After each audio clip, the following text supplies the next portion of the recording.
નમસ્કાર ખેડૂત મિત્રો, આજે એક નવા જ ટોપિક સાથે વાત કરીએ કે ઘણીવાર આપણને ખાતર લેવા જઈએ ત્યારે એક બે વસ્તુની હું તમને ટીપ આજે આપું છું અને એ ટીપ તમને ખેતીમાં 100% કાર્યરત રહેશે અને આપનું ઉત્પાદન વધે એ માટે જ અમે આ કાર્ય કરતા હોઈએ છીએ. સો મિત્રો, આપ જ્યારે ખાતર લેવા જાઓ છો અને કોઈ પણ ખાતર આપ વાપરો છો તો શું આપ જાણો છો કે એ ખાતર કેટલા પીએચ કેટલું કામ કરે છે? તો આપ ફરીથી જ્યારે પણ ખાતર લેવા જાઓ, જે પણ દુકાનમાં ખાતરની ખરીદી કરતા હોય, જે પણ કંપનીના મિત્રો આપના ખેતર સુધી આવતા હોય, તો શું આપ પૂછો છો કે મારા ખેતરનો પીએચ 8 છે તો મને 8 પીએચનું જ કેટલું ખાતર જોઈએ લખી આપો, 7 છે તો 7નું લખી આપો, 6 છે તો 6નું લખી આપો. ખાતરની વાત કરીએ આપણે વિશેષ તો પીએચ પટ્ટીની વાત કરીએ તો પીએચ જે છે ને 0 થી જઈને અને 14 સુધી હોય. 0 ઓછામાં ઓછો એટલે એસિડ, અને 14 વધુમાં વધુ હોય અને વચ્ચોવચ્ચ 7 હોય. એટલા 15 યુનિટ છે. એમાં 7 છે ને ન્યુટ્રલ છે અને જે કંઈ સંશોધન થાય છે 7 પીએચ માટે થાય છે. 7 થી 8 પીએચ સુધી જો આપણે ખાતર આપવું હોય અને જમીન આપણી 7 પીએચની હોય અને એમાંથી 8 પીએચની થઈ ગઈ હોય અને 8 પીએચે જો ખાતર આપવું હોય તો એની સીધી ભાષામાં એવું કહી શકાય કે આપ 1 કિલો આપને નાઇટ્રોજન 7 પીએચે આપવો છે અને જો આપના ખેતરનું પીએચ 8 હોય તો તમે 10 કિલો આપશો ત્યારે 8 પીએચમાં જેટલો નાઇટ્રોજન ઉપલબ્ધ છોડ માટે થાય છે એટલો 7 પીએચમાં 1 કિલો એ થશે. એટલે 10 ગણો ફેરફાર છે. એવી જ રીતે 7 પીએચની ભલામણ હોય અને તમારી ખેતરની અંદર 9 પીએચ થઈ ગયો હોય તો 7 પીએચમાં આપ 1 કિલો જ્યારે નાઇટ્રોજન આપો છો ત્યારે આપને 9 પીએચે 100 કિલો નાઇટ્રોજન આપો છો.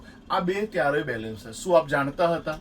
એવી જ રીતે ફેરસની વાત કરી દઉં કે આપ 7 પીએચે 1 કિલોગ્રામ ફેરસ આપો છો તો એ 1 કિલોગ્રામ ફેરસ છોડને મળે છે. યાદ રહ્યું ને?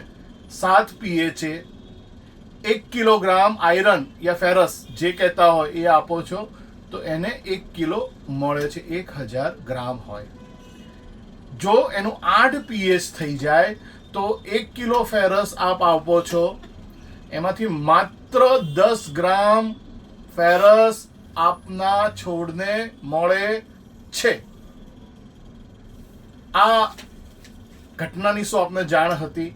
આ ઘટના હું તમને જે જણાવી રહ્યો છું એ ઘણીવાર તમને એવું લાગતું હશે કે આ બધી ડિફરન્ટ શું છે. જો આપનો 8 પીએચ થાય તો આપને 10 મિલીગ્રામ મળે. 1 કિલો તમે ફેરસ ચડાવો, આટલું ફેરસ ચાલે કેવી રીતે? આપની ડેફિશિયન્સી ચાલે. એક મગફળીનો પ્રશ્ન, મગફળીમાં આપ ફેરસ લઈને નાખી દો છો બધા જ લોકો. એની સાથે એક સાઇટ્રિક એસિડ શાના માટે નાખવામાં આવે છે? એટલા માટે કે આપના ખેતરનો પીએચ 8 સવા 8 તો ચાલે છે, 8 ઉપર છે અને જો એમાં થોડો એસિડ નાખવામાં આવે તો એ પીએચ નીચે આવે અને જે કંઈ આપ ફેરસ આપ્યું છે 200 250 ગ્રામ 500 ગ્રામ 5 કિલો જે કંઈ આપ્યું છે એ વધુમાં વધુ લઈ શકે. પણ પીએચ ઉપર કામ કરવાની જરૂર છે. આપને આપની જમીનનો પીએચ શું છે ને ખબર જ હોવી જોઈએ. પીએચ અને ઇસી આ બે એવી એક વસ્તુ છે કે પીએચ દરેક ખાતરને નિર્ધારિત કરે છે કે એ પીએચ એ વધુમાં વધુ કાર્યક્ષમ રહેવું એટલે તમે જે નાખ્યું છે એમાં વધુમાં વધુ એનો ઉપયોગ થવો. એવી જ રીતે ઇસીનો મતલબ એ છે કે કેટાયન એક્સચેન્જ કેપેસિટી. જેટલો ઇસી ઓછો હોય છે તેની કેટાયન એક્સચેન્જ કેપેસિટી વધારે છે. એટલે તમે જે ન્યુટ્રિશન આપો છો એ ન્યુટ્રિશનને વાહક દ્વારા વહન થઈ અને મૂળ સુધી એનું કેટાયન એક્સચેન્જ થાય છે અને એ ન્યુટ્રિશન મળે છે. એ ન્યુટ્રિશન પાણીમાં ઓગળી અને ઝાડના ઉપર સતાકમાં જાય છે અને ત્યાં ફોટોસિન્થેસિસ એટલે પ્રકાશ સંશ્લેષણની ક્રિયા થતી હોય છે. પ્રકાશ સંશ્લેષણની ક્રિયાની અંદરથી ગ્લુકોઝ આપણને મળે અને ગ્લુકોઝ જુદી જુદી પ્રોટીન્સ બનાવે અને એનું જીવન ચક્રની અંદર જે હોર્મોન્સની જરૂરિયાત હોય એ પ્રમાણે હોર્મોન્સ બની અને એની આગળની એ જિંદગી વિતાવતું હોય છે છોડ. પણ ત્યાં પણ કેટાયન એક્સચેન્જમાં પણ આપ ધ્યાન રાખી શકો કે ઈસી આપનો યોગ્ય હોવો જોઈએ. તો આપનો ઈસી યોગ્ય હોય તો આપ ખાતરની અંદર આપ ખાતર ઓછું આપશો તો પણ સારું રિઝલ્ટ મળશે. ઘણીવાર એવું થશે કે આપનો ઈસીપીએચ ખરાબ છે, આપ ખાતર ભરપૂર વાપરો છો પણ તો પણ કામ કરશે નહીં. આના માટે આપણે દર વર્ષે જમીનનો ટેસ્ટ કરાવવો પડે. જમીન બીમાર થાય છે, આપણી જેમ આપણે બીમાર થઈએ છીએ તો ડૉક્ટર પણ આપણને ટેસ્ટ કરાવે છે, એમ જમીન પણ બીમાર થાય છે. તો જમીનનો ટેસ્ટ આવશ્યક હોય અને દર વર્ષે આપણે કરાવવો જોઈએ. આ રિપોર્ટ લઈને જ તમારે યુનિવર્સિટી અથવા એગ્રોની દુકાનમાં જવું જોઈએ કે મારી સ્થિતિ આ છે. તમે જમીન બદલી નથી શકવાના. જમીન કંઈ એવું તો થશે નહીં કે બધી તમે જમીનને ખાડો કરી અને બહાર નાખી આવો ને નવી માટી ભર. એ તો ખૂબ ખર્ચાળ પદ્ધતિ છે. તમે નાનું મોટું ઘરનું ગાર્ડન બનાવતા હોય ત્યાં કરી શકશો, પણ આપ જે આપનું ખેતર છે એને ક્યારેય કરી શકાય નહીં. આપની આ ધરતી જે છે, આપની જમીન છે, એ માતા છે. એને ખોટા કેમિકલમાં જવા ના દેશો. યોગ્ય કેમિકલ નાખશો અને નાખ્યા પછી એનું યોગ્ય ઉત્પાદન નહીં આવે તો આપ ખેતીમાંથી કેટલા પૈસા બચાવી શકશો?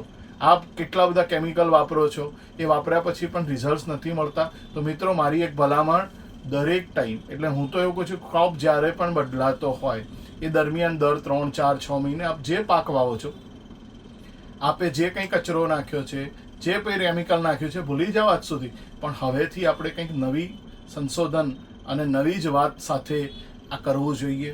એવી જ રીતે મેં તમને એફીની વાત કરી, એવી જ રીતે તમને સૌથી આજ સુધી આપણે મ્યુરાડ ઓફ પોટાશ વાપર્યું. મ્યુરાડ ઓફ પોટાશનું ટેકનિકલ નામ છે KCl, પોટેશિયમ ક્લોરાઇડ. જેની નામની અંદર ક્લોરાઇડ છે એટલે તમે સમજી શકો છો કે એ ન્યુટ્રિશનની અંદર ક્લોરાઇડ પહેલેથી જ આપી દીધો છે. KCl, potassium chloride. ભલે એને નામ મ્યુરાડ ઓફ પોટાશ જેને પણ પાડ્યું છે, પણ વપરાય નહીં. એનો તમને રેપ્લિકેટ, એટલે એને કેવી રીતે તમે રિપ્લેસ કરીને બીજી પ્રોડક્ટ વાપરી શકો? તો બજારમાં અત્યારે સલ્ફર ઓફ પોટાશ આવે છે. સલ્ફર ઓફ પોટાશ જે આવે છે એમાં સારી કંપનીઓની પ્રોસિજર છે એક જર્મન ટેકનોલોજી છે, કદાચ એનું નામ છે મેન હેન્ડ ટેકનોલોજી, જર્મનીમાં શોધાઈ હતી. અને આપ જે પોટાશ બનાવે છે, સલ્ફર ઓફ પોટાશ, બેઝિકલી તો કેમિકલ જ છે, પણ એને 600 ડિગ્રીની ભઠ્ઠી હોય એમાંથી પાસ કરવામાં આવે. એટલે એ જ્યાંથી પાસ થતું હોય તે 600 ડિગ્રી ટેમ્પરેચર હોય. તમને એક વિશેષ વાત કરી દઉં કે આપણે જ્યારે સૂર્ય ઉગે છે ને, એટલે જ્યારે સૂર્યની આજુબાજુમાં જે રીંગ દેખાતી હોય આપણને, સૂર્ય ગોળ છે, એની રીંગ દેખાય, નરી આંખે કદાચ ના પણ દેખાય, પણ એની રીંગ આપ ધ્યાન રાખીને સમજો. અને એ રીંગનું જે તાપમાન છે એ 6000 ડિગ્રી સેલ્સિયસ હોય છે. અને જે આ SOPમાં મેન હેન્ડ ટેકનોલોજી છે એને 600 ડિગ્રી એક ભઠ્ઠી હોય, ભઠ્ઠીમાંથી SOP પાસ કરવામાં આવે અને એ દરમિયાન ક્લોરાઇડ ઉડી જાય છે. આટલો બધો પ્રયત્ન કર્યા પછી પણ ક્લોરાઇડ 1% તો રહેતો જ હશે, અથવા એનાથી આગો પાછો રહેતો હશે, પણ જો ના કરવામાં આવે તો ત્યાં ક્લોરાઇડ કેટલો રહેશે? એટલે હું તો એક તમને બીજી આ ભલામણ કરું છું કે આજથી આપ MOP બંધ કરી દો વાપરવાનું.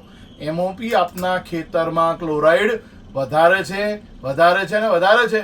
જો તમને વિશ્વાસ ના હોય, આ વર્ષે તમે ટેસ્ટ કરી લો.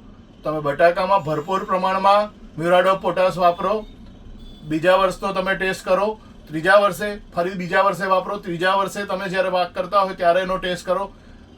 ડે બાય ડે ક્લોરાઇડ વધે છે અને ક્લોરાઇડ બહુ સહપ્રમાણ હોય તો ફાયદો છે, અતિશય હોય તો એ સોલ્ટ એવા બનાવે છે જે તમને નુકસાન કરે છે, જે જમીનની હાર્ડનેસ, જમીનને કઠણ થવા તરફ લઈ જાય, જેની હાર્ડનેસ જે કે સોફ્ટનેસ હોતી નથી. અને સોફ્ટ હોય તો તમને પણ ચાલવું ગમે ને મિત્રો. એવી જ રીતે મૂળને પણ વિકસવું હોય તો સોફ્ટ જગ્યા હોય, મૃદુ જગ્યા, પોચી હોય તો તમે એ કરી શકે. અને હાર્ડ જગ્યાની અંદર મૂળ જ જ્યાં ના જાય, મૂળ ઊંડું ના જાય તો ન્યુટ્રિશનની કમી થાય અને આખરે જમીન જે ખરાબ કરે છે. તો મિત્રો, MOP વાપરવું નહીં જોઈએ, SOP વાપરવું જોઈએ. આવી જ આપણે રસપ્રદ વાતો માટે ફરીથી મળશું. મારી ક્લિપ કદાચ લાંબી છે પણ તમે સાંભળજો. બિલકુલ નવી ક્લિપ આવશે. તમે મારી જે ચેનલો છે એને સબસ્ક્રાઈબ કરી રાખો. જ્યારે આવી નવી ક્લિપ આવે તો પહેલી આપના સુધી પહોંચે. થેન્ક યુ મિત્રો, મળીશું ફરીથી.